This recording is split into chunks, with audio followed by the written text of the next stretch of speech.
మన YouTube live YouTube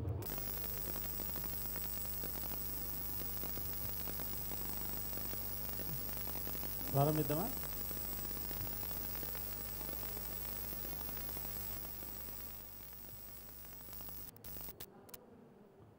అందరికీ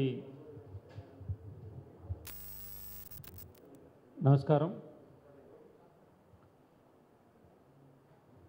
media మిత్రులందరికీ స్వాగతం పలుకుతూ ఈరోజు మీడియా సమావేశాన్ని పెద్దలు భారతీయ జనతా పార్టీ రాష్ట్ర అధ్యక్షులు శ్రీ సోము వీర్రాజు గారు తీసుకుంటారు. ఈ సమావేశంలో సూర్యనారాయణ రాజు గారు రాష్ట్ర పార్టీ ప్రధాన కార్యదర్శి, బాజీ గారు రాష్ట్ర భారతీయ జనతా పార్టీ మైనార్టీ మోర్చా రాష్ట్ర అధ్యక్షులు, శివనారాయణ గారు ఓబీసీ మోర్చా రాష్ట్ర అధ్యక్షులు ఈ మీడియా సమావేశంలో ఉన్నారు. ఇప్పుడు పెద్దలు రాష్ట్ర అధ్యక్షులు సోము వీర్రాజు గారు మాట్లాడతారు.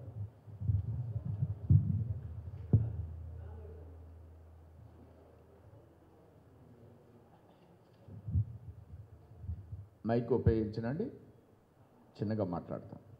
అందరికీ నమస్కారం. రాష్ట్రంలో ఉన్న రెండు రాజకీయ వ్యవస్థలు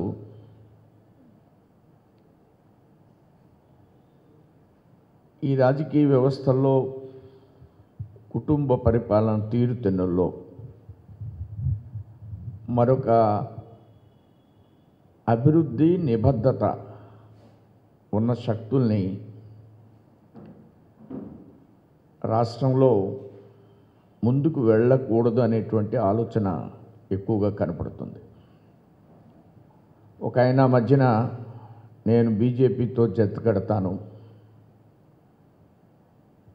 ముఖ్యమంత్రి గారు ఢిల్లీ వెళ్ళిన సందర్భంలో నేను మీకు పూర్తి మద్దతు ఇస్తున్నాను,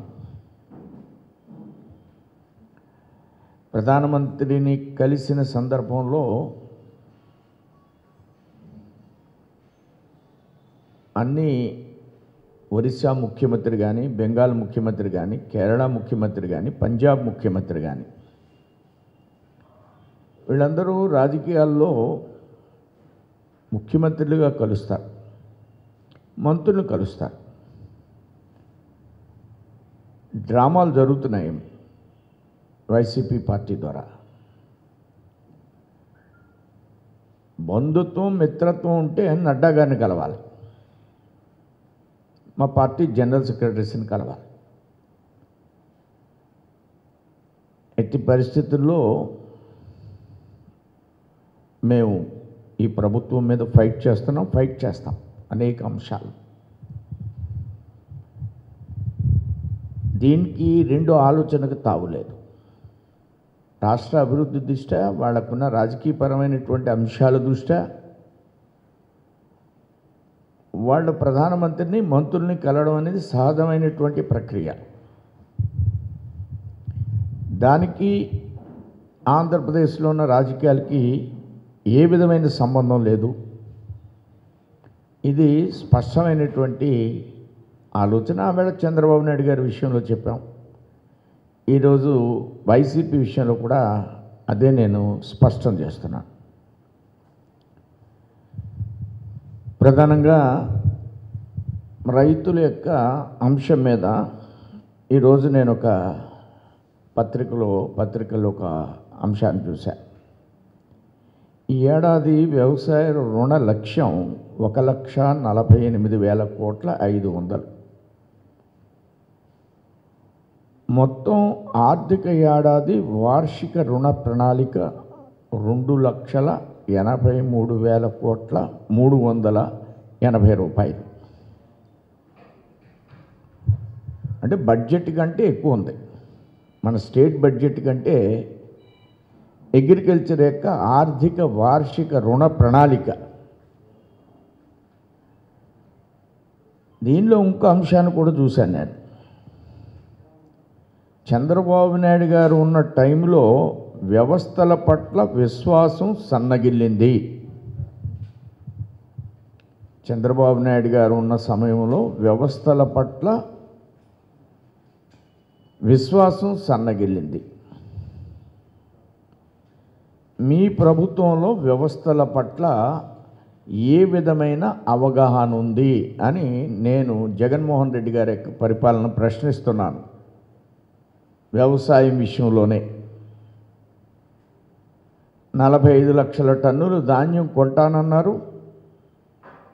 ఫస్ట్ క్రాప్ వచ్చేస్తుంది. మొన్న 25 లక్షల టన్నులు కొన్నామని ఒక ప్రకటన ఇచ్చారు. సో ఏం జరుగుతుంది సివిల్ సప్లైలో? ఇది చంద్రబాబు నాయుడు గారి టైంలో జరిగింది, వీళ్ళ టైంలో కూడా జరుగుతుంది. ఎవరి టైంలో అన్నా జరుగుద్ది. ఎవరి టైంలో అన్నా మిల్లర్స్ మేము మేనేజ్ చేయగలుగుతాం ప్రభుత్వాన్ని. ఎంత దారుణమైన అంశం అంటే,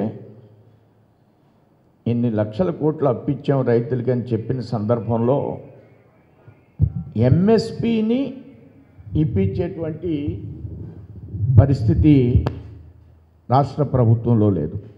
కనీస మద్దతు ధర ఈ మధ్యన మరలా మద్దతు ధర పెంచారు. పెంచితే నేను ఒక ఐటెం చూశాను కొన్ని పత్రికల్లో.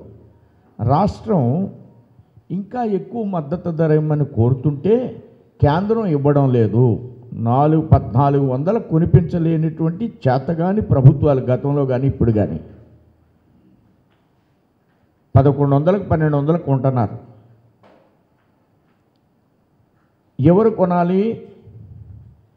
కొనవలసింది సొసైటీస్, కొనవలసింది మహిళా సంఘాలు. ఆర్బీకే కేంద్రాలు స్లిప్పులు ఇస్తాయని పెద్ద ఆర్బీకే కేంద్రాల గురించి అద్భుతంగా రాజశేఖర రెడ్డి జగన్మోహన్ రెడ్డి గారి ప్రభుత్వం చెప్తుంటే రైతును ఆదుకునే దిక్కు లేదు. ఇవాళ ఆర్బీకే కేంద్రాలు, రైతు భరోసా కేంద్రాలను రైతును ఆదుకునే దిక్కులు, దానికి పేరు మాత్రం ఉంది భరోసా అని. ఏం ఆదుకున్నారంటే రైతుని మీరు ఆదుకోలేరు. మీరు మిల్లర్స్ చేతిలో కీలుబొమ్మలు, మిల్లర్స్ చేతిలో కీలుబొమ్మలు, వాళ్ళ దళారుల చేతిలో, మిల్లర్స్ యొక్క దళారుల చేతిలో రైతు విపరీతంగా నష్టపోతున్నాడు. ఇంత అప్పిస్తే రైతు దగ్గర డబ్బు లేక మళ్ళా మిల్లర్లకే అమ్మే పరిస్థితి ఎందుకు వస్తుంది? మీరు 2 నెలలకు కూడా డబ్బు ఇవ్వని మూలంగా 2 months కూడా ప్రభుత్వం డబ్బు ఇవ్వదు. ఒక ఐటెం ఒక పేపర్లో వచ్చింది. భారతీయ జనతా పార్టీ ఉద్యమం చేసింది రాష్ట్ర వ్యాప్తంగా. చేసిన తర్వాత సివిల్ సప్లై ఎండి కలెక్టర్ గారు ఒక స్టేట్మెంట్ ఇచ్చారు ఈస్ట్ గోదావరిలో. ఏమనంటే 900 కోట్లు ఇవ్వాలి, కానీ 250 కోట్లు ఇచ్చాం, కత్తిమ డబ్బు త్వరలో ఇచ్చేస్తాం. నేను ఇది ఒక 15 రోజుల కిందట చెప్తున్నటువంటి అంశం. డబ్బులు ఇవ్వరు. ఇందులో ఎంత దగ, వ్యవస్థల మీద మాకు అవగాహన ఉంది అంటున్నారు. ఈ సీఎం గారు నేను అడుగుతున్నా, ఈ సివిల్ సప్లై మినిస్టర్ని అడుగుతున్నా, ఈ అగ్రికల్చర్ మినిస్టర్ని అడుగుతున్నా నేను, మీరు ఎక్కడన్నా ఒక రైతుకి ట్రాన్స్పోర్ట్ కిరాయి ఇచ్చారా చెప్పండి. సంతకాలు పెట్టించుకుని ఈస్ట్ గోదావరిలో గత ప్రభుత్వం, ఈ ప్రభుత్వం కూడా ట్రాన్స్పోర్టే 150 కోట్లు ఉంటుంది ఈస్ట్ గోదావరి వెస్ట్ గోదావరిలో. ఆ డబ్బులు ఎవరు తీసుకుంటున్నారండి? ఒక సివిల్ సప్లై ఎండి 4 సంవత్సరాలు 5 సంవత్సరాలు ఒకే చోట ఉంటాడు. అది agriculture department, civil supply department కాదు, డిప్యుటేషన్ మీద ఉంటాడు. ఎందుకు ఉంటున్నాడు? ఈ ప్రభుత్వానికి తెలిసిందా? వ్యవస్థల మీద నమ్మకం ఉంటే ఎంతమంది సివిల్ సప్లై ఎండీస్, డిఎంస్ డిస్ట్రిక్ట్లో, ఎంతమంది సివిల్ సప్లై డిఎంస్ జిల్లాలో ఎంతకాలం నుంచి ఉన్నారు? ఈ ప్రభుత్వానికి అవగాహన ఉందా? ఆలోచన ఉందా? ఎందుకు డిప్యుటేషన్ మీద ఆ డిపార్ట్మెంట్లో ఉంటున్నారు? రైతుని మోసగించడానికి, నోరు లేని రైతుని మోసగించడానికి. ఈ సంస్కరణ జగన్మోహన్ రెడ్డి చేయగలడా? చేశాడా? అవగాహన ఉందా?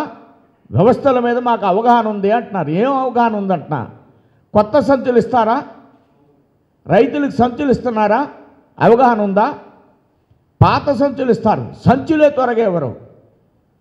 ఇంత సింపుల్గా ఉన్న విషయాల్ని వీటిల్నే మీరు సరి చేయలేక అనేక వ్యవస్థలు ఉన్నాయి. వ్యవస్థలను మీరు సరి చేయలేనటువంటి ప్రభుత్వాలు. ఒక రైతుని ఆదుకోవడానికి అనేక వ్యవస్థలు ఉంటే, అనేక సిస్టమ్స్ ఉంటే వాటిని ఇంప్లిమెంట్ చేయడంలో ఘోరమైనటువంటి వైఫల్యం. ఇంకేం ప్రభుత్వం నడుపుతారండి? పెద్ద ప్రభుత్వాలు, బలమైన ప్రభుత్వాలు, 151 సీట్లు వచ్చినటువంటి ప్రభుత్వాలు. వ్యవస్థల్ని బలోపేతం చేయడానికి మీ బలం ఉపయోగించడం లేదు.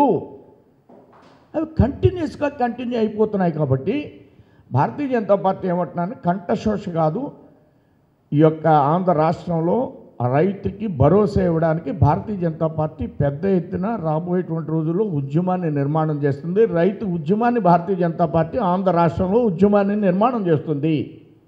ఒక రోజుతో చెప్పేటువంటి అంశం కాదు.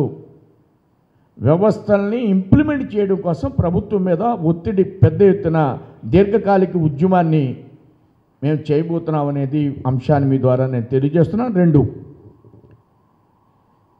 జగన్మోహన్ రెడ్డి గారు ఈ మధ్యన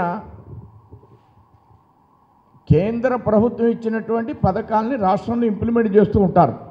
ఇళ్ల విషయం, అందరికీ ఇళ్ళు, హౌస్ ఫర్ ఆల్, ప్రధానమంత్రి PMJY. అసలు ఎక్కడా కనబడదు PMJY. నేను 30 లక్షల పట్టాలు ఇచ్చాను, 7,000 కోట్ల రూపాయలు ఇచ్చాను, 90 లక్షలకి ఎకరం కొనేసాం కొన్ని చోట్ల. ఈ 7,000 కోట్లలో తెనాలి లాంటి చోట 90 లక్షలకి ఎకరం కొన్నారు. 40 లక్షలు 50 లక్షలు వెంటనే ఒకే రోజున ట్రాన్స్ఫర్ అయిపోయిన అందరి అకౌంట్లోకి. 30 లక్షలు పట్టాలకి 7,000 కోట్లు ఇచ్చిందండి గవర్నమెంట్. దాంట్లో కరప్షన్ జరిగింది. నెల్లూరు కలెక్టరు సెలవు పెట్టేశారు. మా రాజమండ్రిలో ఒక ఆవలో ఒక 500 ఎకరాలు కొనేశారు. 7 లక్షలు ఉన్న ఎకరాన్ని 49 లక్షలు కొనేశారు. ఇలా చాలా చోట్ల చూసాం. ఇందులో వాస్తవమైనటువంటి అంశం ఏంటంటే, కేంద్ర ప్రభుత్వం అర్బన్ డెవలప్మెంట్ మినిస్టరు 28,000 ఇళ్ళు ఇవ్వడానికి సిద్ధపడ్డారు. 28 లక్షల ఇళ్ళు. కానీ ఈ ప్రభుత్వం 23 లక్షలు ఇవ్వడానికి సిద్ధపడ్డారు. కానీ ఈ ప్రభుత్వం 15 లక్షల ఇళ్ళని గ్రౌండ్ చేయడానికి ప్రతిపాదనలు కేంద్రానికి సమర్పించడం జరిగింది. 15 లక్షల ఇళ్ళకి కేంద్రం ఇచ్చింది 1,50,000 సబ్సిడీ చొప్పున 23,000 కోట్ల రూపాయలు ఇస్తుంది. పోలవరం కట్టేంత డబ్బు 23,000 కోట్ల రూపాయలు 15 లక్షల ఇళ్ళకి ఇస్తుంది. మీరు కానీ 23,000 వినియోగించుకుంటే ఇంకొక 8 లక్షలకి 1,50,000 ఇవ్వడానికి సిద్ధంగా ఉంది కేంద్రం. మీరు వినియోగించుకోలేక వెనక్కి తిప్పేశారు.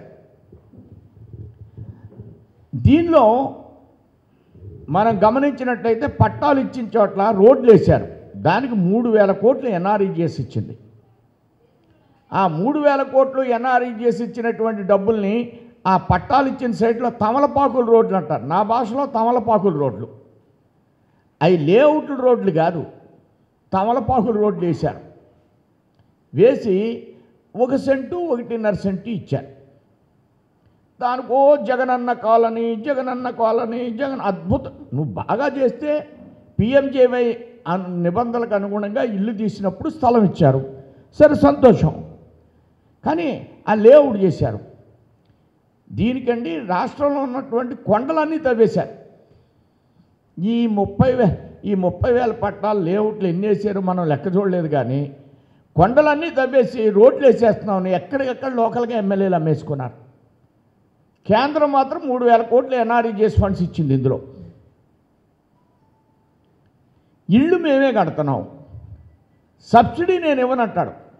నేను 7,000 కోట్లు పెట్టిన దానికి ఏ విధంగా ఎన్హాన్స్ చేశారు?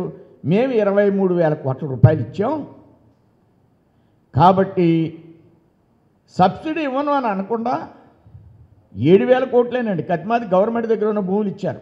దానికి కూడా లెక్క చెప్పాడు. ఈయన సొంత ఆస్తి ఏంటి, పోను ఉంచిన వాటిని తాకట్లో పెట్టుకుంటున్నారు, అది వేరే విషయం. అప్పుడేమో బ్యారేజీలు తాకట్లు పెడతానన్నాడు ఒక ఆయన, ఇప్పుడు ప్రాపర్టీలు తాకట్టు పెడతానంటున్నాడు. ప్రాపర్టీ ట్యాక్స్ మన మీద వేస్తున్నాడు. మన ప్రాపర్టీ మీద ప్రభుత్వం ప్రాపర్టీ తాకట్టు పెట్టడం.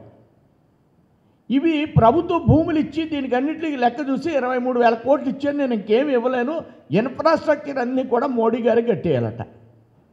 మోడీ గారు వ్యాక్సినేషన్ వేయాలి, మోడీ గారేమో వెంటిలేటర్స్ ఇస్తారు, మోడీ గారు ఆక్సిజన్ ఇస్తారు, మోడీ గారు రెమ్డెసివిర్ ఇంజెక్షన్ ఇస్తారు, 10,000 మంది సబ్స్టాఫిస్ జీతాలు ఇస్తారు.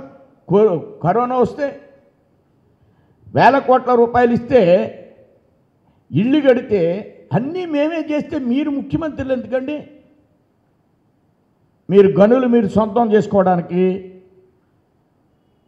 రేపు దాన్ని పాటలు పెడతారు. ఇసుక పాట పెట్టారు, ఎవరు పాడారు? ఎంత కమ్మాలి? 5 టన్నులు లారీ, 5 అది ఎన్నో 2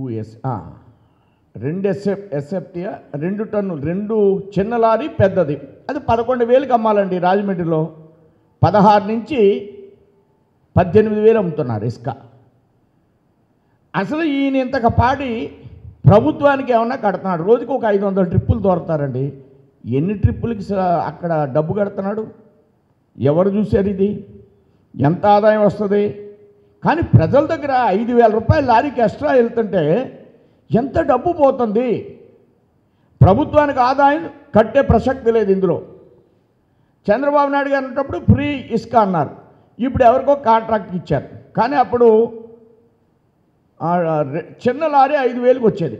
సరే, తెలుగుదేశం వాళ్ళే అమ్ముకునేవారు, వాళ్ళే తీసుకునేవారు, ఆ డబ్బంతా వాళ్ళు తిన్నారు.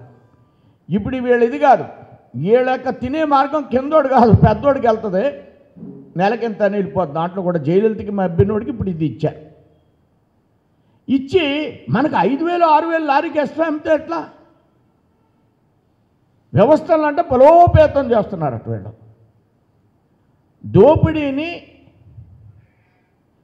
దోపిడీని స్ట్రక్చరైజ్ చేసింది ప్రభుత్వం, స్ట్రక్చరైజ్ చేసింది. చంద్రబాబు నాయుడు ఎకనామిక్స్ ముందు అసలు జగన్మోహన్ రెడ్డి ఎకనామిక్స్ చాలా గొప్పవి. చంద్రబాబు నాయుడు దేనికి పనిచేయడా ఈ ఎకనామిక్స్లో? మేమే బీర్లు తయారు చేసేస్తున్నాం, మేమే బ్రాందీ సీసాలు తయారు చేసేస్తున్నాం. ఇది ఈ ప్రభుత్వంలో ఉన్నటువంటి విషయాల్ని మొత్తం మేము ఆయన కట్టలేరట, ఇన్ఫ్రాస్ట్రక్చర్ మేము చేయాలంట. ఎంత ప్రధానమంత్రికి లెటర్ రాస్తాడు ఆయన, ఎంత తప్పండి ఇది? నీవు సబ్సిడీ ఇవ్వడం లేదు, 1,50,000 కాకుండా 30,000 ఎన్ఆర్ఈజీఎస్ నుంచి మళ్ళీ దానికి టైఅప్ చేశారు. 1,80,000 ఇస్తుంది కేంద్రం, 1,80,000 కేంద్రం ఇస్తుంటే మీరు మళ్ళీ ఇన్ఫ్రాస్ట్రక్చర్ కూడా మీరే పెట్టండి. అక్కడేమో అన్నిటికి కూడా జగన్మోహన్ రెడ్డి ఇల్లు, ఎవరు వాళ్ళ నాన్నగారి ఇల్లు మీ పేర్లే పెట్టుకుని కేంద్రం మళ్ళా సహాయం చేయండి, అక్కడ పైపులు మీరే వేయించండి, రోడ్లు మీరే వేయించండి, డ్రైనేజీ మీరే కట్టండి, పేరు మాత్రం మేము పెట్టుకుంటాం. జగనన్న కళ్ళజోడు నేషనల్ హెల్త్ మిషన్లోంచి ఇచ్చే డబ్బు అది. జగనన్న షూ, జగనన్న యూనిఫాము, అన్నింటికీ జగనన్నే. వాజ్పేయి గారు సర్వశిక్ష అభియాన్ అని పెట్టి ఎడ్యుకేషన్కి ఆల్టర్నేటివ్గా క్లాస్ రూమ్ కట్టడానికి డబ్బు ఉండేది కాదు, ఇప్పుడు మీరు చూడండి, సర్వశిక్ష అభియాన్ అని ఉంటుంది ప్రతి క్లాస్ రూమ్ మీద. 5,000 కోట్లు ఇస్తాం ఈ రాష్ట్రానికి ప్రతి సంవత్సరం సర్వశిక్ష అభియాన్లో. అందులో డ్రెస్సులు, అందులో షూ, అందులో టై, అందులో బుక్స్, అందులో మధ్యాహ్న భోజన పథకం, అందులో అనేక మంది స్కూల్ టీచర్స్ శాలరీస్ సర్వశిక్ష అభియాన్లో. లైబ్రరీ పెట్టమంటారు, అందులో కంప్యూటర్ నాలెడ్జ్ ఉంటుంది, అందులో కంప్యూటర్ సెంటర్స్ పెడతారు. ప్రైవేట్ స్కూల్స్కి ఆల్టర్నేటివ్ ఎడ్యుకేషన్ని వాజ్పేయి గారు ఇచ్చి సర్వశిక్ష అభియాన్ పేరు పెడితే జగనన్న మేజోళ్ళు, జగనన్న బట్టలు డ్రెస్సులోను. ఏందండి ఇది? ప్రతిదానికి మినిమం కట్టసి ఉండాలి. ఇవన్నీ మీరు మీ పేర్లతో మీరు పెట్టేసుకుని మరలా ఇన్ఫ్రాస్ట్రక్చర్ నేను పెట్టను, ఇళ్ళకి ఇళ్ళంతా ఆయనే కట్టేశాడు, పట్టాలన్నీ ఆయనే ఇచ్చేసాడు, పట్టాలు ఇళ్ళన్నీ ఆయనవే. ఈ విధమైనటువంటి కార్యక్రమాలతో వారు వెళ్ళేటువంటి విషయాల్ని భారతీయ జనతా పార్టీ గమనిస్తుంది. రాబోయేటువంటి రోజుల్లో ప్రాపర్టీ ట్యాక్స్ కానీ, ఇసుక మీద కానీ, అలానే ఇండ్లు నిర్మాణం వాళ్ళే చేసుకుంటారు. మీ ప్రభుత్వం ఎట్టి పరిస్థితుల్లో అందులో ఇంటర్ఫీర్ కావద్దు. గతంలో 2,50,000 ఇచ్చి మున్సిపాలిటీలు ఇల్లు కట్టారు, కార్పొరేషన్ ఇల్లు కట్టారు. కట్మా డబ్బు వాళ్ళు వేసి కట్టుకున్నారు, వాళ్ళ దగ్గర స్థలం ఉంటే. అందులోనే చంద్రబాబు నాయుడు పాలు పొంగించాడు. చంద్రన్న పాలు పొంగుట అని ఎలక్షన్ ముందు పొంగించాడు. 2,50,000 ఇస్తే ఇల్లు కట్టుకున్నారు. ఈవేళ మీరు స్థలం ఇచ్చానంటున్నారు, 1,80,000 కేంద్రం ఇస్తుంది. మీరు ఉచితంగా ఇసుక సప్లై చేయండి, మీరు సిమెంటు సబ్సిడీలో ఇవ్వండి, మీరు 1,00,000 రూపాయలు సబ్సిడీ ఇవ్వండి, వాళ్ళు కట్టుకుంటారు మీరు చెప్పిన మోడల్లో. మీరు ఇంటర్ఫీర్ కావద్దు. మీరు ఇంటర్ఫీర్ అయితే గతంలో జరిగిన ఇళ్ళు మాదిరిగా అవుతాయి. సొంతింటి కల కాదు, అద్దింటి కల. సొంతింటి కల, సొంతింటి కల. నేనన్నా అద్దింటి కల అనేవ్వండి, సొంతింటి కల కాదు, అద్దింటి కల అంటే ఇప్పుడు సొంత ఇల్లు అంట. ఈయన కాదు ఇచ్చేది ప్రధానమంత్రి. ఈ విధంగా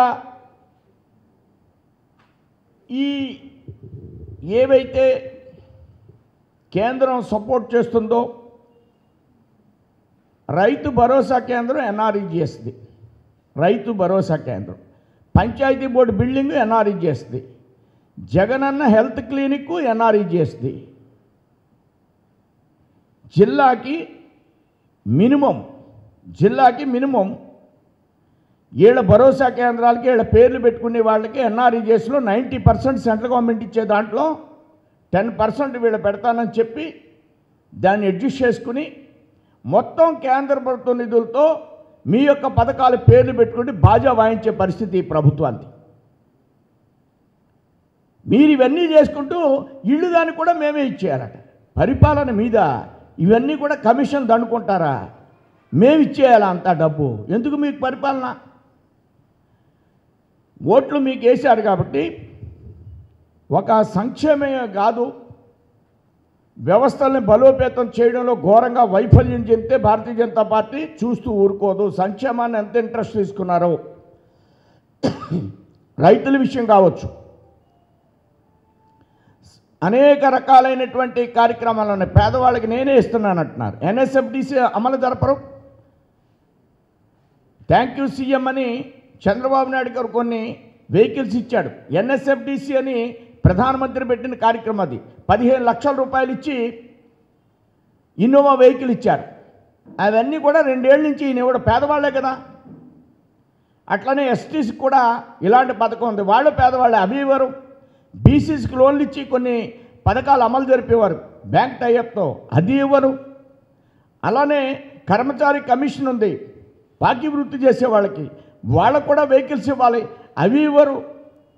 మీరు పేదవాళ్ళని మీరు చెప్పే పేదవాళ్ళ కాదు, నేను చెప్పేది వీళ్ళందరూ పేదవాళ్ళే. వీళ్ళందరూ కేంద్ర ప్రభుత్వంతో కార్యక్రమాలు చేస్తుంది, ఇవి మీరు చేయడం లేదు. నేను అసెంబ్లీలో మాట్లాడాను మొన్న గవర్నర్ యొక్క ప్రసంగం సందర్భంగా. ఆ దృష్ట్యా ఈవేళ ఆంధ్ర రాష్ట్రంలో ఉద్యమాలు చేస్తూ ప్రభుత్వం చేసేటువంటి తప్పులన్నీ కూడా ఎక్సైజ్ మీద కావచ్చు, నేను చెప్పిన విషయాలు ఒక కమిటీ వేసి ఇష్యూని ఐడెంటిఫై చేసి రెగ్యులర్గా భారతీయ జనతా పార్టీ స్టేట్ నుంచి జిల్లాలోనూ మండలం దాకా, స్టేట్ ఇస్తే మండలం దాకా చేస్తారు, కానీ ఏ మండలానికి ఆ మండలం, ఏ జిల్లాకు ఆ జిల్లా ప్రజా ఉద్యమాల్ని నిర్మాణం చేస్తూ గ్రామ స్థాయిలో ఈ ప్రభుత్వం చేసేటువంటి విషయాల్ని తీవ్రంగా మేము ఫీల్డ్లో వ్యతిరేకిస్తుంది భారతీయ జనతా పార్టీ. ప్రజాపక్షంగా మేము ప్రతిపక్షం మేమే అనడానికి కంటే ప్రజాపక్షంగా భారతీయ జనతా పార్టీ రాష్ట్రంలో జనసేన బీజేపీ కలిసి ప్రజాపక్షాన్ని నిలబడద్ది. అభివృద్ధి గురించి వీళ్ళ ఎజెండా ఏంటి? మనకు బిల్లులో కాకినాడలో పెట్రోలియం హెచ్పిసిఎల్ వాళ్ళు ఒక 40,000 కోట్లతో పెద్ద కాంప్లెక్స్ని కాకినాడలో కడుతున్నారు. అప్పటి నుంచి ఇప్పుడు కట్టరు. ఆ ప్రభుత్వం కట్టలేదు, ఈ ప్రభుత్వం కట్టలేదు. మొన్న వెళ్ళినప్పుడు దీనికి వైబిలిటీ గ్యాప్ ఫండింగ్ ఉంది, మీరు కొంత సాయం చేయమని రాష్ట్రాన్ని అడిగారు. అది 900 కోట్లు. అది మేము ఇవ్వలేమంటారు. ఒక ఎంబీబీఎస్ కాలేజీ విశాఖపట్నంలో ఒకటి శాంక్షన్ చేశారు కార్మిక శాఖ వాళ్ళు. మీరు స్థలం ఇవ్వండి, మేము హాస్పిటల్ కడతాం. MBBS college hospital, EIC hospital, 500 bedded hospital, దానికి 50 కోట్లు ఇవ్వాలట. ఆ స్థలం ఇంకా కొద్దిగా ఇమ్మన్నారు వాళ్ళు, ఎంబీబీఎస్ కాలేజీ పెడతామని. కాదా 50 కోట్లు మీరే ఇవ్వండి అంట. ఒక హాస్పిటల్ వస్తుంది, ఒక ఎంబీబీఎస్ కాలేజీ వస్తుంది, 50 కోట్లు మీరే ఇవ్వండి. ఇక్కడ వైబిలిటీ గ్యాప్ ఫండ్ని మీరు పెట్టండి అంటే మేము పెట్టలేము. లక్షల మందికి ఉద్యోగాలు వస్తాయండి. డెవలప్మెంట్ యాక్టివిటీస్లో ఒక పార్ట్ అండి ఇది. దానికి 900 కోట్లు పెట్టరు. మీరు ప్రతిసారి అడ్వర్టైజ్మెంట్లు సంక్షేమానికి పెడుతున్నారు కదా, లేకపోతే అప్పు చేస్తున్నారు కదా. డెవలప్మెంట్ కూడా అప్పు చేయండి. ఎందుకు అప్పు చేయరు? ఈ పెట్రోలియం కాంప్లెక్స్ పెట్టడానికి 900 కోట్లు కావాలితో అప్పు చేయి. దానికి బుర్ర పనిచేయడం లేదా? ఎందుకు అప్పు చేయకూడదు అట్నా?